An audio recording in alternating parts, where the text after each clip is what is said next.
Peter, obviously there's a lot of condos, different shapes and sizes, Right. number of units. Does every condo complex have a condo association? Yeah. If you have a condo complex, you have to have an association because you to be a complex, you have to file documents with the state, and those documents have to be recorded as like a trust. Okay. All right.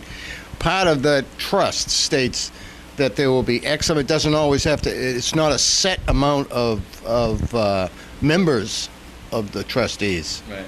It can be a 3-member board, can be a 5-member board, can be a 7-member board. But in the state of Massachusetts, like they have a set of bylaws that they have to go by, condominium bylaws. Mm-hmm. Okay.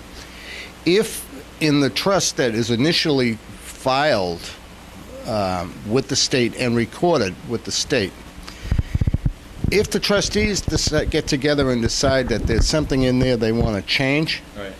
it has to be done legally. There has to be an amendment to it, and that amendment has to be filed and recorded. So what if it was just a duplex, 2 condos in one building? You still have an association? No. If you had a duplex, that's a good question, because if you build a duplex and you sell it, Right. so you have 2 new owners, Right. all right, there would have to be agreements, legal agreements, written up that both parties would have to sign into going in the door. Mm-hmm. All right? Both parties would have to agree to, if the roof needs repair, we split the cost. I see. All right? So it's kind of like an association, but handled in a different manner. Yeah, right. But still, the smart way to do it is legally have documents drawn up when you go to selling it, so that people can't get in and say, well, I didn't know that. Make sure that it's all up front before and disclosed to the buyer. It's always smart, that's, in any property sale, it's always smart to disclose anything that you think could come back and bite you. It's always smart to get your legal ducks in a row. In a row.